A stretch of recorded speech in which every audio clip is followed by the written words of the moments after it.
Good morning. I'm Kim McCleary, President and CEO of the Los Angeles World Affairs Council and Town Hall.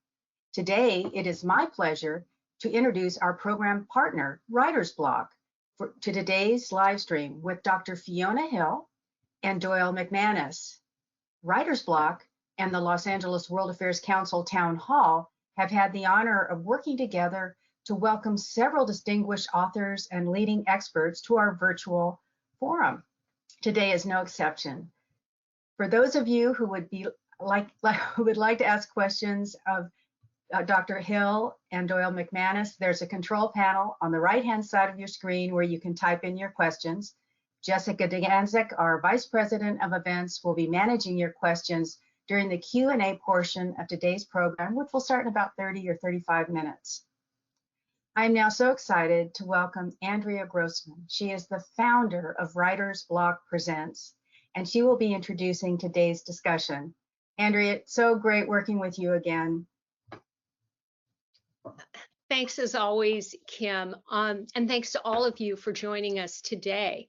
In Fiona Hill's terrific new book, There Is Nothing for You Here, which I totally love, we learn about a most improbable success, a brilliant girl in an impoverished coal mining region of northern England who defies gravity to make it to St. Andrews, then on to Harvard for a PhD in history, and ultimately to Senior Director for European and Russian Affairs on the National Security Council. Many of us were introduced to her during her extraordinary and steely testimony in the first impeachment trial.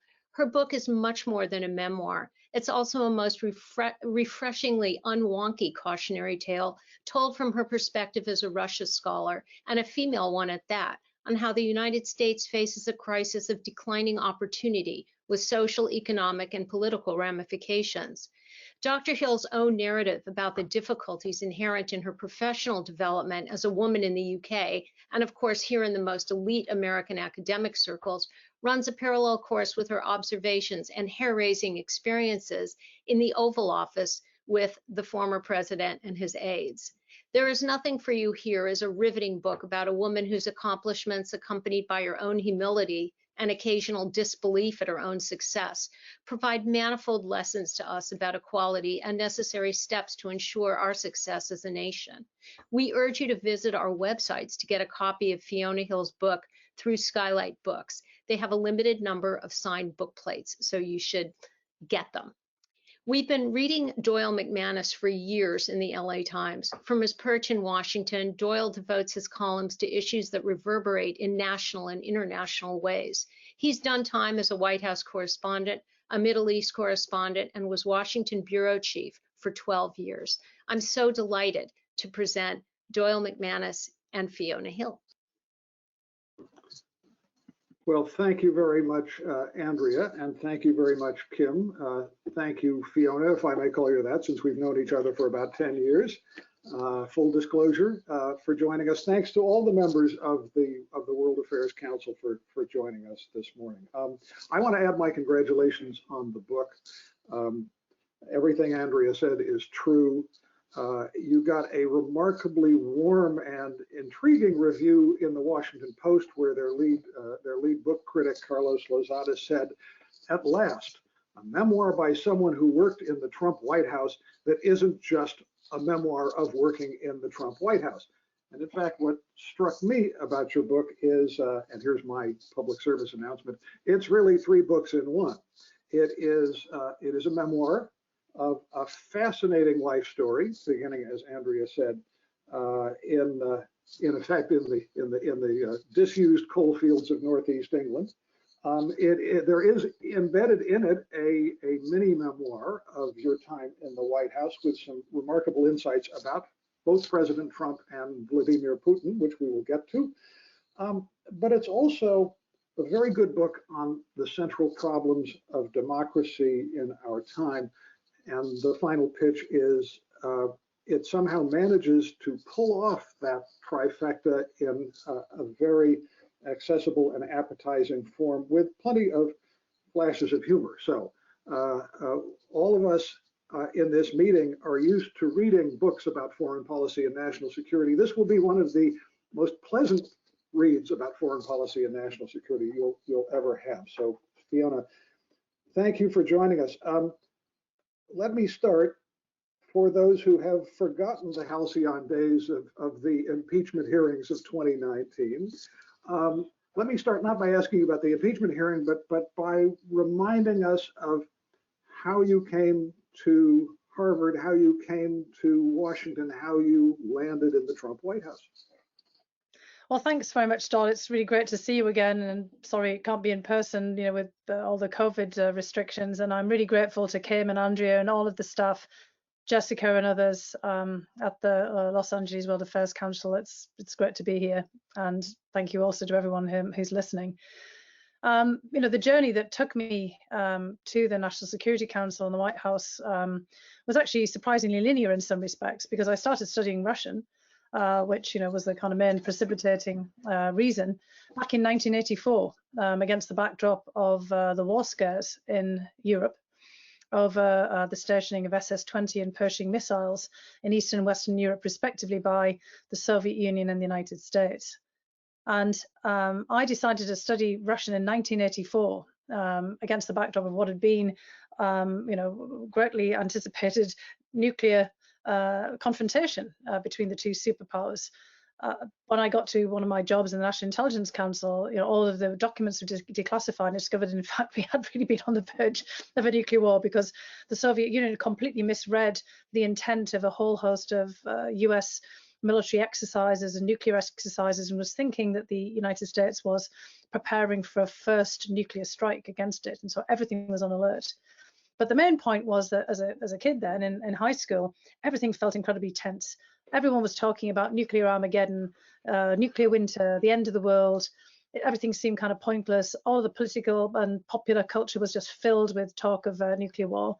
And I decided to go and study Russian. I had this idea that maybe I could become a translator. Maybe I could go and work at the UN, with my headphones on, kind of listening to interpretations at arms control or something.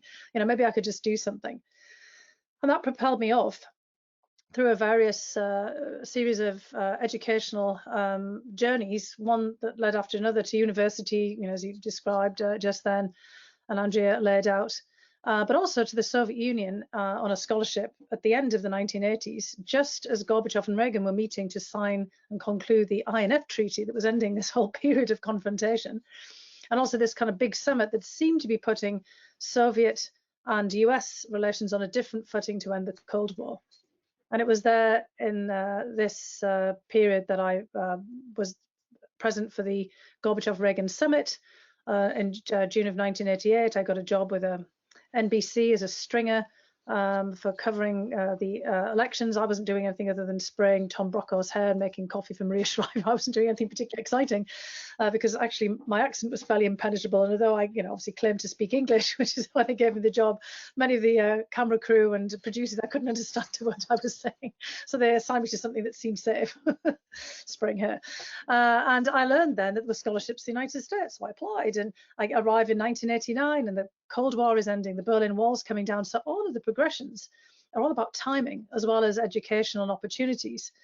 And fast forward along, it's that those opportunities, the timing, everything that I'm studying leads to a number of positions at Harvard itself. After graduation with the Erasure Foundation, I get a job at Brookings.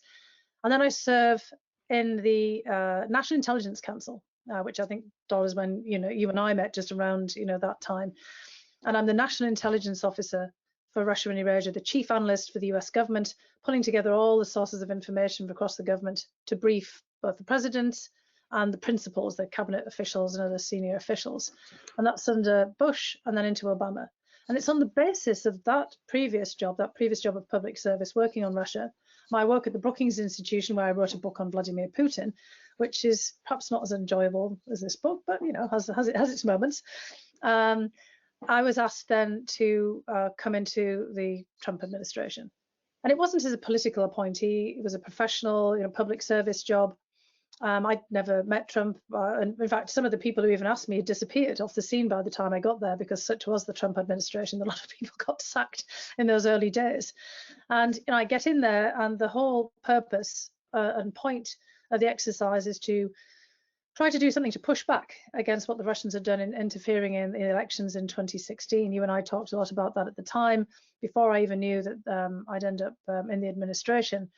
And it was clear that something had to be done behind the scenes, and that's what I thought I would be doing. I never anticipated for a second that I would end up vaulted as a result of this into that publicly prominent position, certainly as a result of the impeachment. I mean, it was obvious that pretty bad things were happening, but I certainly assumed that all of my role would continue to be behind the scenes. And like my initial ideas of, doing something to study Russian and perhaps, interpret for an arms control agreement or something like this, I find myself in the maelstrom instead of doing what I thought would be, kind of a facilitating job, coordinating policy towards Russia and also Europe at the National Security Council. Well, in fact, as I recall, when you were asked to join the NSC, and you're quite right, you weren't a political appointee. In fact, in the book, you mentioned that you had marched in the Women's March around the time of President Trump's inauguration, only to get called for, I think, for an interview at the NSC the next day. So such was the cultural distance there between where your head was and where theirs. But you were hired in large part, I used to enjoy describing you in columns as America's leading Putinologist.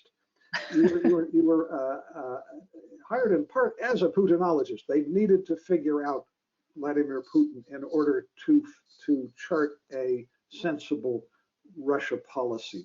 So let's start a little bit with the policy part. I promise we will get back to the north of England in a few minutes. And I want to ask for your quick, not quite your elevator version, a little longer than that, but so what is it that makes Putin tick? What is it that makes Donald Trump tick? And what was it that made for that very strange on and off bromance between the two? Yeah, that's a good trifecta of questions there. Vladimir Putin is really a man of his times. And, of course, he initially made it very difficult for us to figure out what made him tick. When I was at the National Intelligence Council, it was evident there was remarkably little information about him, because this is a man who had risen up the dark corridors of power through the KGB, always, trying to make sure that he was, as George Bush put it, misunderestimated, and that nobody would ever, kind of figure out who he was and what he was after. He hid his ambitions and any ideas that he had very closely. And when he was selected as president to replace Boris Yeltsin, I mean, very definitely selected to do this, the people who selected him as the replacement thought he was going to be their puppet, somebody who was also, as a former secret policeman, going to keep their secrets safe and also enable them to hold on to lots of ill-gotten gains and, not be prosecuted or anything else after they left, along with Boris Yeltsin from the political scene, having stashed away and taken off kind of a lot of the resources of Russia. Well, Putin turned out to be something quite different from what those people had initially anticipated, because he was a man, as I said, who hid a lot about himself. But even, large bits of his biography were either, mythologized or just, out of sight. And when my colleague Clifford Gaddy and I from the Brookings Institution tried to kind of figure out how to write about him when I did come back after the National Intelligence Council, feeling, rather dissatisfied with the depth of understanding of Putin, we had to start thinking about the larger context. The man of his times, what would make him tick in the context, kind of based on the bare facts of his biography that we knew, the information about him we knew. What would that tell us if we kind of delve deeper into the larger, environment around Putin, where he came from, the kind of family he grew up in, the people that we knew he was associated with, what little bits of biographical information that we had. And we kind of came up with this kind of multifaceted approach to him and discovered, indeed, this man was definitely a product of the time and the circumstances. And he's also, very importantly, of course, a KGB agent. We say former KGB agent, but you never really leave the mothership. And he has adapted every single one of the dirty tricks and the ruthlessness that he learned in the KGB in Leningrad in the 1970s in particular, where he was also involved in honey traps and sting operations against American and Western business people and all kinds of other things that he's learned along the way. And he's adapted them to be the politician that we see today. And when people have asked Vladimir Putin, what's your greatest skill, he says working with people, which of course means manipulating people, blackmailing people if necessary, but really knowing how to induce people to do things you want them to do. So that's Vladimir Putin in the very quick elevator version. But there's also Putin, who sees himself as kind of the epitome of the Russian state, and that's also important too. He's kind of made himself into a new Tsar, Vladimir the Great, and there's been Vladimir the Greats before, and he's always trying to cloak himself in this mantle of the great emperors and empresses, Catherine the Great, for example, and the great Soviet leaders of the past. So he's somebody who sort of cloaked himself in the garb of the state and all the kind of legacies of Russian history. Very different, obviously, from Donald Trump, who knows very little about US history, certainly almost nothing about world history, and is also, however, a man of his context and times. And I found myself, once I got into the White House, in a way approaching Trump in the same way, because, his public and private personas are just the same. Everything that everybody saw about him on the campaign trail, he's like that in private. He's a showman. He's into reality TV. It's all artifice. And I kept thinking to myself, well, there must be something else beneath that. I mean, like Vladimir Putin, in a way, he's all show, because Putin became all show because he wanted other people to think different things about him. And Putin dresses up in all kinds of crazy costumes. I mean, we've all seen him as, he did train to judo, the judo outfit, ice hockey, trained himself to play ice hockey, off there in his ice hockey kit. He's bare-chested when necessary, swimming across Siberian rivers. He dresses up in a funny white suit to fly and a little electrolyte aircraft to bring endangered cranes home. He's a fighter pilot, complete with all the kit there, in a plane, trying to douse forest fires. I mean, you name it, Vladimir Putin has put on the costume to be it. Trump never changes his costume. He's always in the same suit, perhaps with a different tie, but he's always trying to be something for everybody. He's always kind of playing to the crowd at all different times. So there's that kind of element in there as well. And Trump, like Putin, is really a kind of a product of the 1980s. And I have a section in the book called 80s Man, because Trump's whole worldview seems to have been shaped by the 1980s. For Vladimir Putin, the 1980s was one of loss, because that's the period when the Soviet Union loses its position. He's stationed in Dresden in East Germany, and East Germany falls apart while he's there. And when he returns, to Moscow after his time in Dresden, the Berlin Walls come down, and East Germany is no more. The Soviet Union collapses in a matter of time, and he feels like he's lost his position. Although that loss enables him this great gain later on to become the president of Russia. But Trump doesn't feel that sense of loss. In the 1980s, he was at his peak. The United States was arguably at its peak as well. But he's always kind of trying to head off the idea that the United States or he might be displaced in some way. So he's still got all the obsessions of the 1980s, the rise then of Japan rather than China, tariffs and protectionism and all the kind of the debates that took place in the economy, the debates about the cost to America of stationing troops overseas, and then the arms control nuclear concerns, actually the same ones I had as a kid.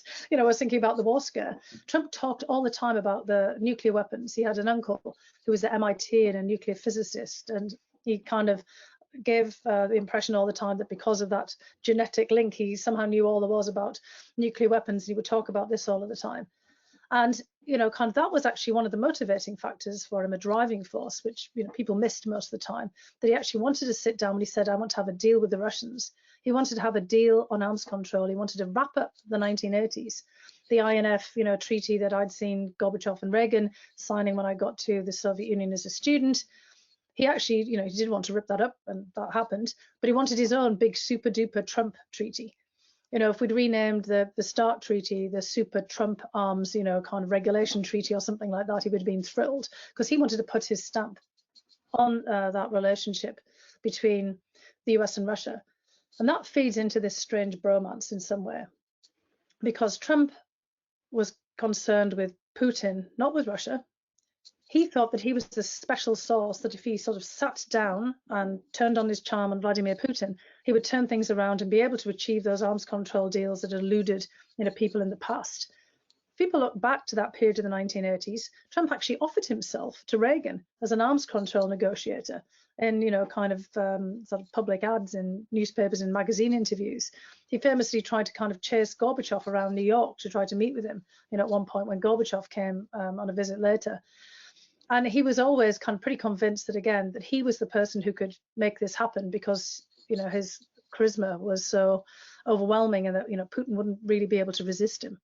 And Putin was also the type of leader he wanted to be, which, of course, is pretty disturbing, kind of given who Putin is and coming from the KGB, because he wanted to be that strong man strutting along the stage who was fabulously wealthy, fabulously powerful, fabulously famous.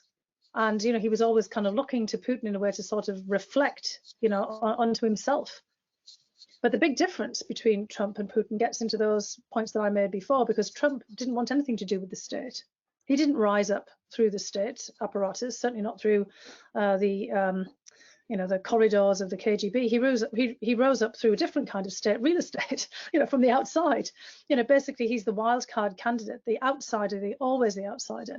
And he doesn't want to govern at all through the state, unlike Putin. He doesn't put the state first. He doesn't see himself bearing any legacy or any history. He's always trashing previous presidents. I mean, he's even disparaging Reagan and Lincoln. He's not a Republican. He isn't the manifestation of his party. He is basically a one-off. In his view, and actually, and also in reality. And so what interests him about Putin is that one-off element, whereas Putin is very much steeped in Russian interests, in this long state tradition and this kind of legacy of Russia as a big empire and a state. And Trump's he doesn't really care about America.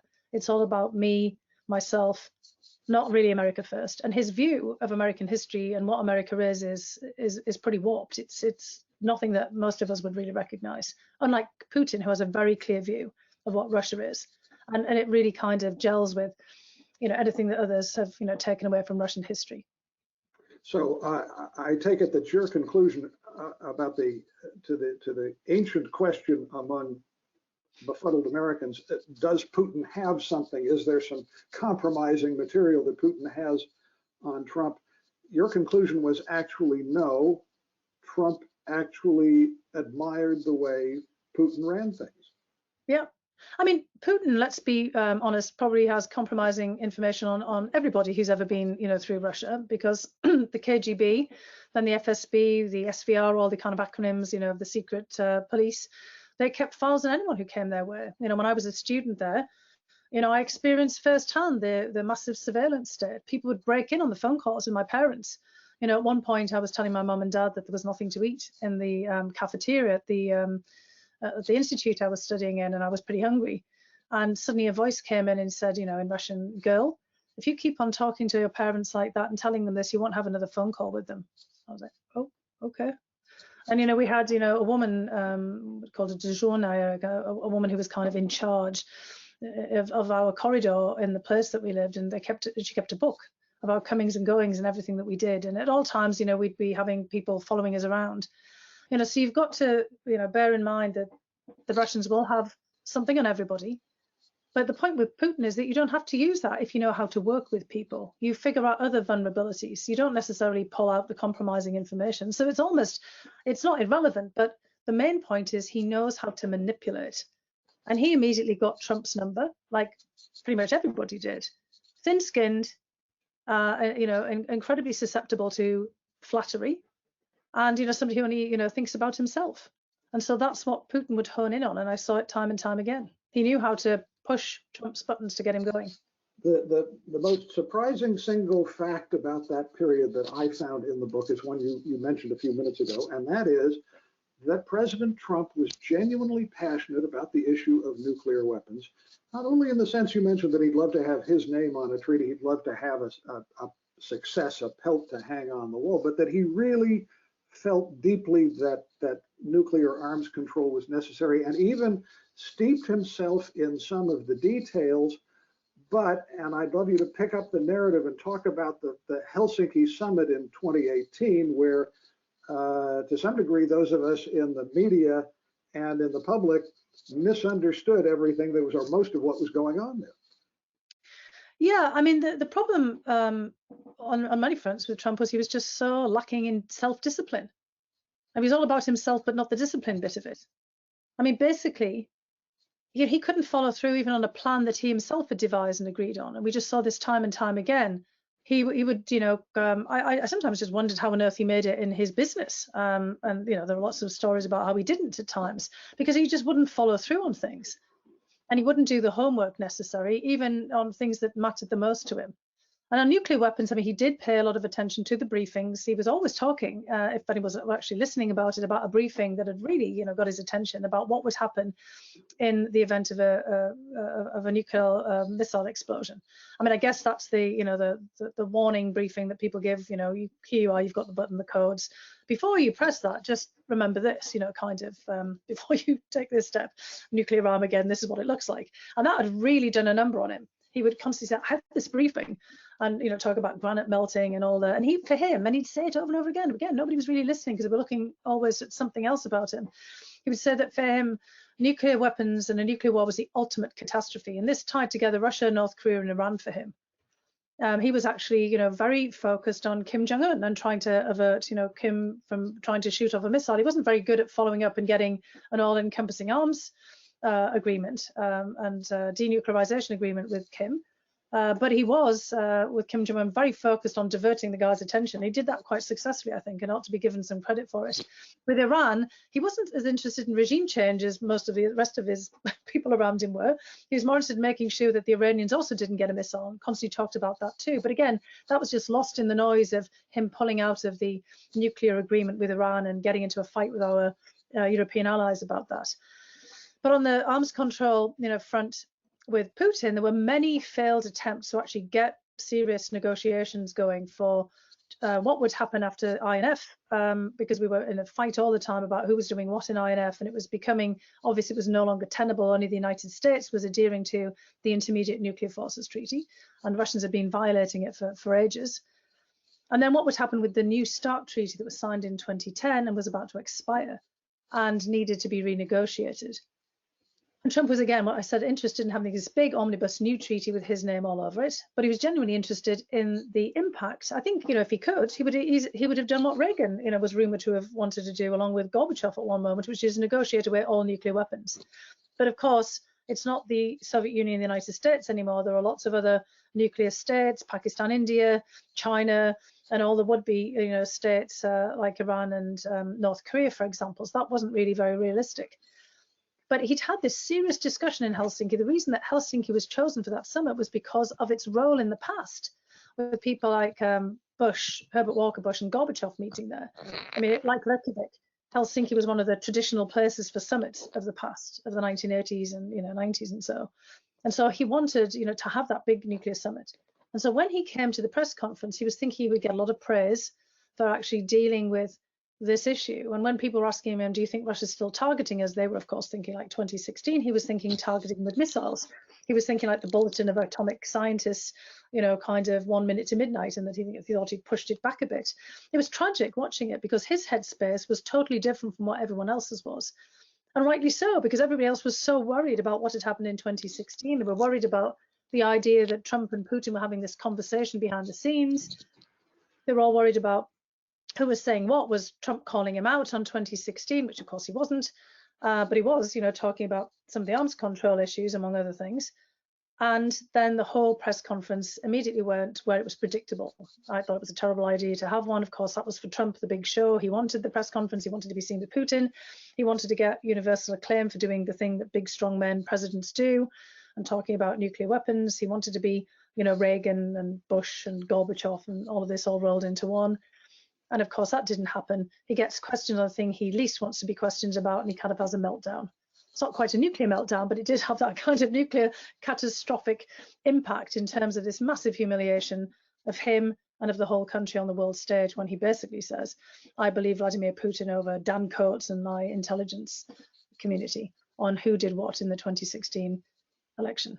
Which, as you say, was an entirely predictable question that his press secretary should have talked him out of doing the press conference, not the Russia expert on the NSC staff. But here's my counter historical question. If he had followed your advice and said, all right, no press conference, we'll just end up going down that blind alley, would history have turned out different on the nuclear side? Well, perhaps. But also perhaps not. In fact, more likely not, because there were then later on problems that got in the way of these negotiations. And again, it was a lack of follow through, a lack of commitment to it, and I mean commitment to sticking to the plan of how you were going to unfold the negotiations. I mean, I write in the book that he essentially ran out of runway. Also, that was the Russians too, because the Russians did plenty of things. It wasn't just the Helsinki press conference. We were supposed to meet in Paris, for example, to have a meeting, and that all kind of went awry. Not really because of the Russians in this case, but because the French had designs on turning it was the armistice commemorations of 100 years of the end of World War I, and the French wanted to hold a big Paris Peace Conference rather than just focus on the armistice. And we could have had a meeting behind the scenes using, that idea of the end of World War I as another way of moving the arms control forward. So that didn't work. And then we were supposed to meet and have discussions in Argentina during the G20, and the Russians seized the Ukrainian ships and sailors in the Kerch Strait just before that. I mean, literally on the eve. And that was that. We couldn't have those meetings. So there were plenty of other things that got in the way. And again, eventually we ran out of runway. Eventually there is an arms control negotiator assigned to Marshall Billingsley, but he just doesn't have the time to be able to pull off what he was supposed to. Okay, one last big topic before we go to the very patient members of the World Affairs Council for their questions. And this going back to the arc of your life. You lived and worked in 3 countries, the UK, the United States, and Russia. And from those experiences, you drew to me a very arresting and compelling set of parallels. 3 big industrial countries, all of which, in each of which, in effect, the social contract with ordinary working families has been broken one way or the other. In the decline of industrial Britain, in the Great Recession in the United States, obviously in the collapse of the Soviet Union and the awful economic collapse that followed that. And in each of those countries, the reaction was populism and the rise of populist leaders in different contexts, with different histories, with somewhat different outcomes. But please just play that theme out a little bit, and what lessons can we learn, if any? Are there any positive examples out there of countries that have come out of these scarring processes with their democratic systems intact? I don't know that we have a lesson to learn from Russia at this point. But well, first of all, I mean, a lot of these observations are from my, rather unusual vantage point. It's not an unusual vantage point for lots of people in the world who, come from the working or middle classes. But, as it's more unusual from someone from, my kind of background to get into sort of elite educational or government positions, most people are looking from the top down rather than the bottom up, or the bottom, kind of on a horizontal level, which is what I was doing. So, I say in the book that I was very much attuned to industrial decline because I was a product of it. My father had lost multiple jobs in the coal mines after one mine after another closed down. Then he tried to work in a steelworks, that closed down. Then he went to work at brickworks, that closed down because it was a brickworks making bricks not for housing, but for factories and, the repairs of, major industrial enterprises. And then eventually becomes a hospital porter in the National Health Service. But it's like the bottom of the economic rung. And I have all of these grants and opportunities and scholarships. And when I get to Russia in 1987, 1988, Russia was just the Soviet Union, one big giant blue collar working class country. It's the socialist, kind of union of workers and peasants. So, everyone's either a peasant, out in the agricultural, collective farms, or they're a worker. And the Communist Party has given people social mobility through the body of the party. Mikhail Gorbachev grew up in an agricultural area. Nikita Khrushchev was a coal miner at one point, and defined himself as that out in the Donbass in the mines of Ukraine. And all of the Soviet leaders had come from the working classes, from the masses. I mean, that was part of their shtick, kind of how they got ahead.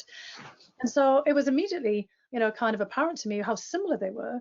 And I was shocked, and I described this in the book, about how Moscow looked more like my hometown. And the mining village of my grandparents that had been totally run down was falling apart in 1987, 1988, then it looked like, the glittering capital of a major superpower. I mean, all the cultural aspects were there, but Moscow was just a big town on hard times. And so I immediately saw that. And then when I came to Harvard in 1989, just, on the back of this year in Moscow, Harvard, Harvard Yard, amazing, all these incredible facilities, top, global university. All I had to do was walk outside Harvard Yard and outside of the realm of the a graduate student or undergraduate dorms and see the rest of Boston and East Cambridge and Somerville and Medford and all these places that had once been industrial centres. Boston's an industrial town, and all those industries were closing down as well. There was high unemployment, and people were renting out their houses that they bought for their family to students because, you know, they'd lost their income. And, you know, there's just boarded up factories all over the place. All I did was walk around and just look and say, oh gosh, this is like home as well. You know, how interesting is this? And of course, I'm studying this history all the time. So my own personal observations and data points in the history I'm studying, the political classes I'm taking. I take a class with Janusz Kornai, a famous Hungarian professor who had been the economist behind the idea of, you know, goulash communism in Hungary, you know, the kind of more reformed communism of kind of trying to bring some private enterprise into things. And he was writing a book about the road to a free economy. And he'd also written a book about the economies of shortage, which is about all the deficits in central planning and the failure of central planning. And I'd experienced all that at real firsthand in the Soviet Union. And he was talking about how difficult it was going to be for this transformation of Eastern Europe. And when I went to talk to him, because I was having a hard time with some of the concepts that he was explaining, because I'd never taken economics before, he talked about my home background and the northeast of England and actually put it in context where I realized, hey, the northeast of England was also a centrally planned, you know, nationalized economy, because all of the industry there had been nationalized, taken over by the government after World War II, when the private sector couldn't rebuild it after the devastation of the war. And so I suddenly realized I was living in the same experience as the Soviet Union in a real sense, from an economic sense. And so all of those viewpoints for me, that academic research, analysis, all of the opportunities that I had helped me put it into the context and the frame. So from a very early period, I was very attuned to this. And then I found that that followed me through with my research. I became very interested in looking at deindustrialization in Russia after the fall of the Soviet Union. And I wrote a book, again, you know, kind of perhaps not the best read, you know, for a kind of a nighttime or a cocktail party, about Siberia and the Siberian curse, which was basically about deindustrialization, all these mega cities that had been built in Siberia, 1 million people strong around factories and mines and steelworks. And in the 1990s, these places had collapsed and people were just stuck there, and they were really stuck. It wasn't just like my grandparents' mining village in the north of England. These people stuck miles and miles away, thousands of miles away from the rest of Russia. And all of their livelihood has disappeared as well. And, you know, this was kind of part of the exercise of trying to understand this. And so that's how I came to bring this vantage point forward, because I'm not looking at it from the top down. I'm looking at it from the bottom up, and it's the shock of familiarity that really attracts me to all of this. And I've for years tried to explain this, and people would just brush it away because it didn't fit in with, you know, anybody else's analysis, because they're just not seeing it. And so, you know, I finally felt I needed to explain all of this, because this is how it breaks out into these populist politics. Where are all the places that voted for Trump in 2016? It wasn't people sitting in the Internet Research Agency in St. Petersburg. It was people, you know, in Pennsylvania and Michigan and, you know, kind of Wisconsin and Ohio and places in Rust Belt cities that look a lot like Siberian cities that have been abandoned, or northeast of England cities that have been abandoned. Those northeast cities in the north of England, I mean, they vote for Brexit, and then they vote for the Tories later, or they vote for the UK Independence Party to, you know, kind of move away from Europe to bring things home. And in Russia, in these big old industrial cities, they vote for Vladimir Putin. Let's get some questions from the audience. And for that, we have our question wrangler, Jessica Duganzic. Jessica. Hi. Hi. Yes, we have so many questions coming in. Thank you so much, Doyle and Dr. Hill. It's great to have you back at the council and with Writer's Bloc, our partner. The first question I've gotten about 3 or 4 times. So do you think that Putin has dirt on Trump? And if so, what do you think it is? Well, it's like I said in answer to Doyle's, yeah, he has dirt on Trump, but we do too, right? We have the Access Hollywood tapes. We have loads of women who've come forward to complain and put cases against things that Donald Trump has done. We have evidence that he hid his tax returns. It took his niece, Mary Trump, you know, there's lawsuits going backwards and forwards to reveal all of these. We've had investigative journalists poring over, you know, all of the accounts of his companies. We have cases going through the Southern District of New York looking into things about Trump. I mean, so, you know, we have dirt on Trump as well. And I mean, this is why, you know, in the book and in other things I've said, I keep trying to encourage people not to dwell on that too much, because, the other thing is Putin didn't need to use any of that if they had any of it. And again, they've got dirt on everyone. They'll have dirt on Bernie Sanders and Bill Clinton and other people who went to Moscow, in that time frame. They'll have recorded and surveilled anything that anyone else did, because they do that for everybody. And I experienced it firsthand the first time that I was there. Everything is surveilled. It's an all surveillance state. So yes, but the fact is, when we look for that all the time, we think that that's what he was holding over him. We kind of sometimes missing the point of what's happening. I do think there is one element that, I didn't really mention in the book, because, I don't know enough personally about it. But Trump really did obviously want to build Trump Towers in Moscow. I mean, he talked about this all the time. And so he had this aspiration, and it's part of this attraction to Putin, right, Doyle? I mean, he knows that Putin is the guy who makes things happen. And we know from the reports of his, former lawyer, Michael Cohen, and many others in, the kind of the Trump circles, he was constantly courting Putin, as he had with the previous, leaders, because he wanted to build something going back to the 1980s again in Moscow. He wanted to have his name, Trump, Trump, Trump, all over something big in Moscow. And so there was that kind of attractive an element, that, an inducement of kind of like dangling out there the prospect of being able to do that, when he was no longer in the presidency, or wanting to do it beforehand. And that might have been an element in why Trump is so obsequious to Putin as well, because he doesn't want to ruin, the prospect of, having a nice gleaming building there, at some point. Thank you. Are you regularly harassed online or elsewhere? With respect to your former position, what has personally been the most alarming or scariest part? Yeah, I mean, there's a lot of nasty things said out there on the internet and Twitter. I don't have a Twitter account deliberately because of that, although people keep pushing me to have one. There's a fake one set up in my name at one point, posting strange things. There's lots of fake versions of my book going around actually also on Amazon, so God knows what they say inside. But there's, lots of terrible things, were written about me at various points. The most disturbing was actually when I first joined the administration. In 2017, I relate that in the book, where I immediately find myself on InfoWars. This is, really early on in my time there, with Alex Jones and Roger Stone going after me. And that's disturbing, because those guys really can whip up a storm. I mean, Alex Jones, think about, what he did to the families of Sandy Hook, and how he harassed them and terrorized them for years, and many other people besides, and just the things that he has purported. He's been sued. But he always claims free speech, and you can go out there and pretty much say anything about anybody you want. The only point is when people are stopped is when it often is too late, when this turns into some physical assault. And so after this happened, and around the time of the testimony in the impeachment trial, I did get warnings from people that I was setting the Twitter sphere alight, and that the trolls were out, and all kinds of terrible threats were being made, for harm. And I was advised, to take every precaution with my mail, get some security cameras. I talked to the local police, and they said, well, we can't do anything until somebody actually crosses the threshold of your door.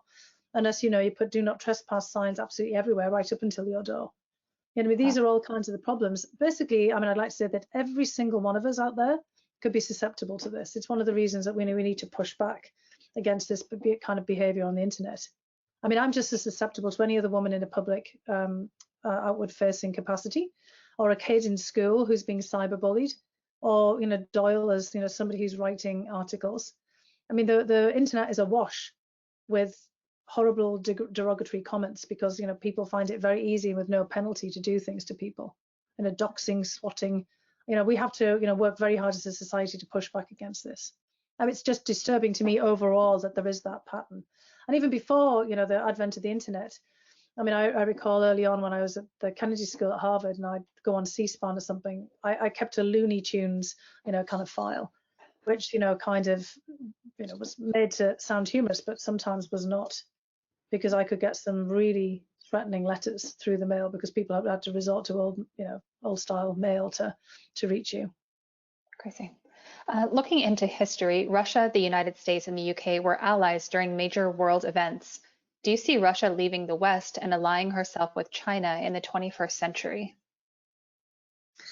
Yeah, I mean, Russia's alliance with the West has always been really out of expediency. I mean, Russia, I mean, this really is part of Europe. It always has been in terms of its, political and social and certainly dynastic ties in the past. I mean, the emperors and empresses of Russia were often European, certainly at least part by marriage and birth. But in the case of Catherine the Great, she was German. She wasn't even a Russian, she was German. So I mean, there was always, these ties, everybody related to Queen Victoria, for example. But when Russians and from the Russian elite and the aristocracy went to study, they went to study in Germany or France or the United Kingdom. Peter the Great, when he famously went on a world tour, including working for a while in a Dutch shipyard and one in the United Kingdom when he wanted to build the Russian Navy. They were always looking to the West and to Europe, for innovation and for kind of new ideas and tools. But they were never really part of it. They were never part of the West. They've made their whole history based on that feeling and reality of separation, the vast, huge Eurasian steppe, different history. They didn't get the Romans, they had the Mongols. The Napoleon tried to invade, pushed back by the Russian winter. There's this great kind of sweep of history and vast distance. And they've always, of course, bordered on the east. Long, long way away from Moscow, but a lot of the territory that Russia seized in the Russian Far East up into the Pacific was once China in the 1860s, east of Lake Baikal and north of the Amur River. So there's a lot of anxiousness about China in the Russian psyche and also in Russian politics. They were very quick to sign a major partnership and border agreement with China. And I think that the answer to this question is that Russia really wants to have a partnership with China, because Russia, like everyone else, sees China as a great rising power. Russia does not want to be in any way pitted against China. It doesn't want the West to push Russia against China or try to pull Russia over to the West against China. It does not want to tangle with China. It wants to have a major partnership. It's not clear that the Chinese want that quite so much. I mean, for now, it's very useful for them and for China to be closely associated with Russia politically. But economically, Russia is now dwarfed by China. And if Russia wants innovation and wants to still have kind of an independence in its own innovation and own economy, it's going to come more from the relationships with the West. But that doesn't, kind of seem particularly likely at the moment. So for the foreseeable future, Russia absolutely wants to have this major partnership with China. And there's elements that are against the West. But I think, it depends a lot on what China does. If at any point there's any return to tensions, maybe inadvertently, Russia may want to, as it always has in its history, look back a bit to the West to kind of balance the two sides off. It's kind of trapped by this giant territory and its history. Okay. How much did Trump immerse himself in strategic nuclear modernization? His administration oversaw a revamping of the modernization program. Was he involved? He was very keen on the idea of modernization. He was very much a proponent of making sure that the nuclear arsenal was the best it could be. I mean, sometimes he'd have these sparring matches with Putin about, I might get this missile before you might get it. And Putin said, well, no, I'm not so sure, Donald, but you will get it, kind of thing. There'd be these little back and forth on this, a bit of gamesmanship on it. But in terms of the details, I'm pretty confident he was informed of the details, but that was delegated down to, the experts within the United States government. As I said, I'm pretty confident that if he thought he could, he would have actually negotiated away nuclear weapons, just given the way that he thought about it. It was almost like a nuclear zero outlook. He thought the idea of having nuclear weapons and using them as catastrophic. Whereas Putin's like, I have nuclear weapons, maybe I can figure out how to use them. I don't think that was ever crossed, Trump's mind. But, in the spirit of, the old Reagan approach of, you have to kind of basically always negotiate from a position of strength. Trump wanted the nuclear arsenal to be modernized. What did you think of NATO's expansion efforts and Russia's reactions? Well, Russia's reactions were 100% predictable from NATO expansion, because Russia never thought that NATO had morphed from being the Cold War adversary and into a kind of more of a liberal democratic club.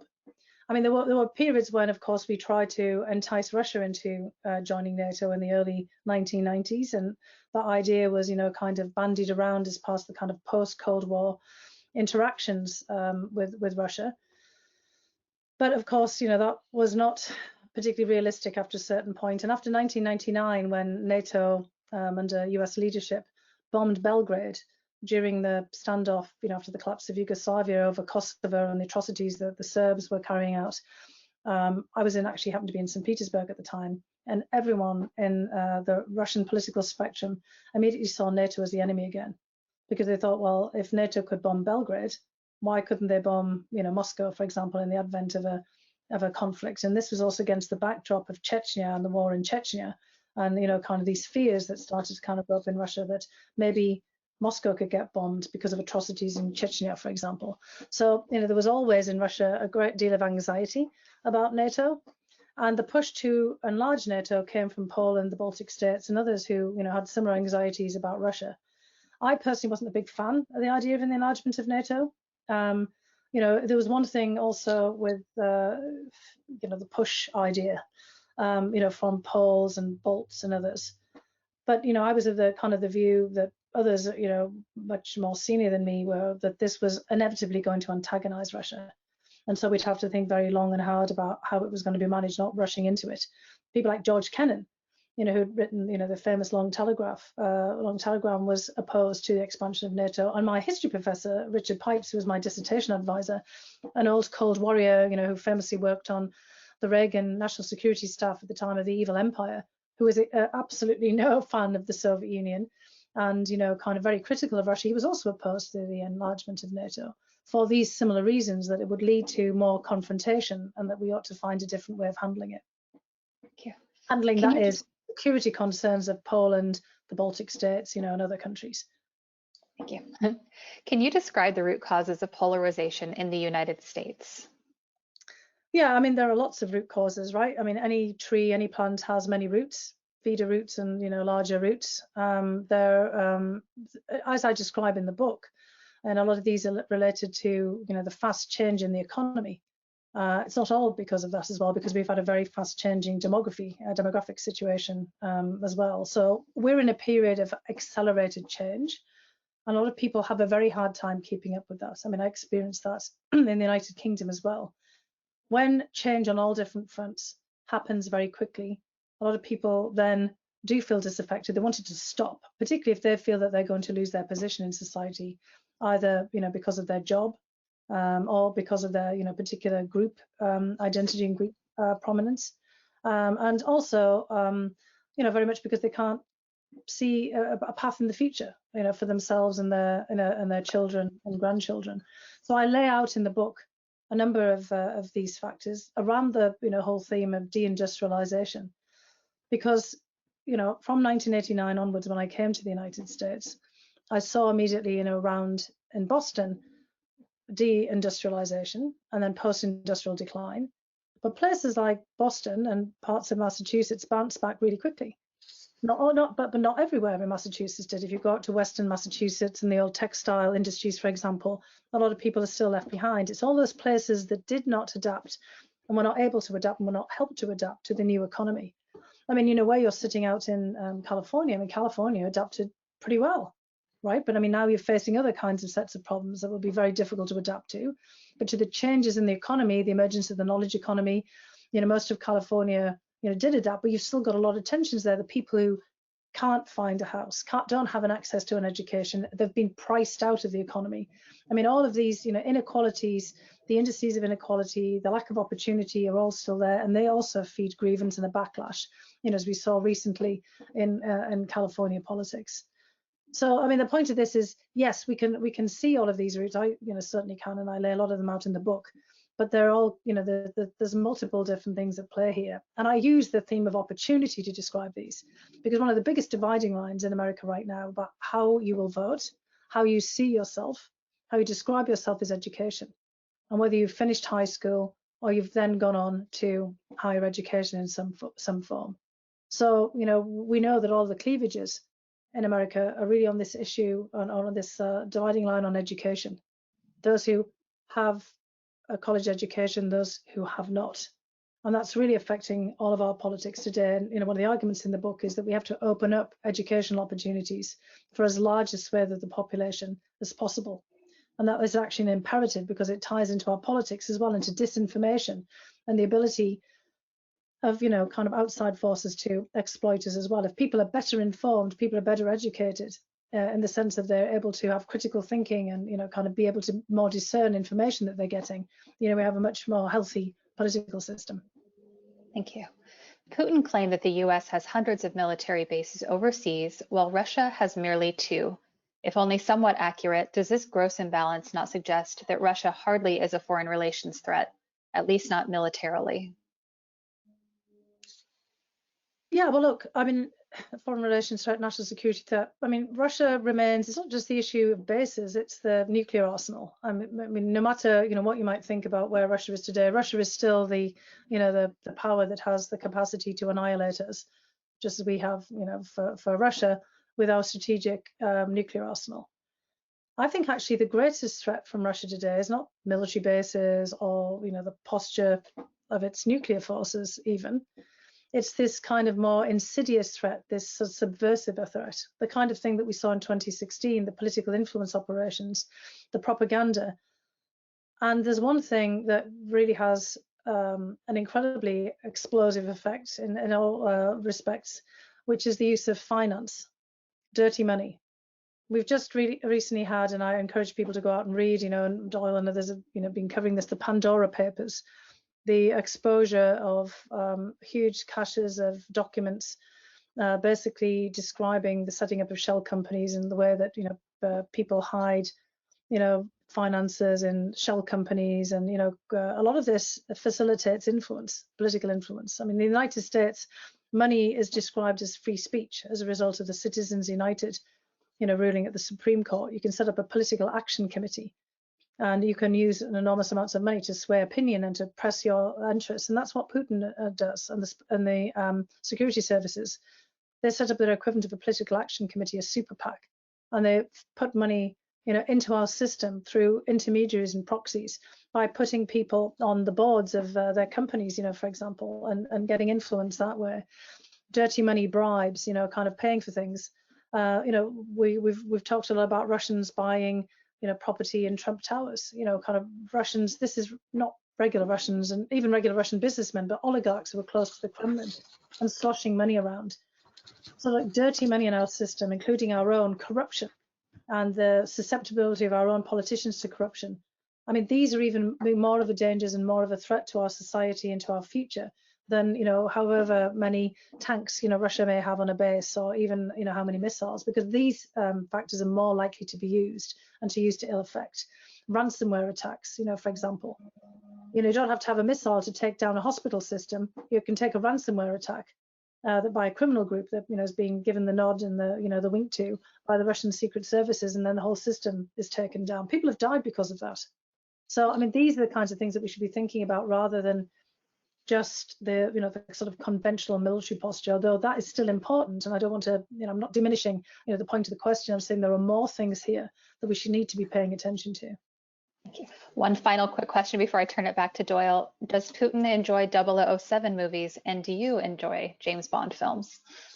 Well, I haven't had a chance to see the new one yet, but I bet Putin does, because I mean, just look at the way that he tries to dress, the aviator sunglasses and the jacket. And actually, if Daniel Craig hadn't beefed up so much, I can see Daniel Craig playing Vladimir Putin in a kind of biopic of Putin's life. I'm sure Putin would be very flattered by that. He'd be very flattered, but I said if he wasn't quite so beefed up. In fact, there is a series, Arkhangelsk, which is about a professor, looking for Stalin's lost son. It's actually a really good series. Daniel Craig is the star in it, and is skinnier Daniel Craig yes, before he becomes the sort of like the super Bond, that we see today. And he looks strikingly like Vladimir Putin in that series. So I'm sure that Putin loves James Bond films. Thank you. I really like them. My favorite, of course, Dench is M, but she's been killed off now. Well, Dr. Hill, thank you so much for this wonderful discussion. For our audience, I'll put a link to your book in the chat. And Doyle, thanks again for leading today's discussion. I'll turn this back over to you. Thank you. Thanks, Jessica. Well, thank you, Jessica. Thank you, Fiona. The book is called, once again, There Is Nothing for You Here. It has every topic we talked about, except perhaps Daniel Craig, skinny or not. And it has more, including an absolutely riveting description of growing up poor in the north of England. So I commend it to everyone. So I want to thank our very very patient audience from the World Affairs Council, and Andrea Grossman, and my old Stanford classmate, Kim McCleary-LaFrance, and turn it back to you. Just as long as we don't say what year it was, right, Doyle? I love it. Dr. Hill, this was such an extraordinarily important conversation. We are so honored. Andrea Grossman, the founder and CEO of Writer's Bloc, and I are just thrilled to have you both here. And Doyle, I know you've moderated for us so frequently. We have to have you both back very soon. Oh, well, thanks. I would love to come back in person as well. I mean, it's always great doing something with you. And thanks, Kim and Andrea and Jessica and everyone else as well. And obviously, Doyle, it's always great to see you. And I hope I can see you in person too someday. And as Jessica said, please buy Dr. Hill's book.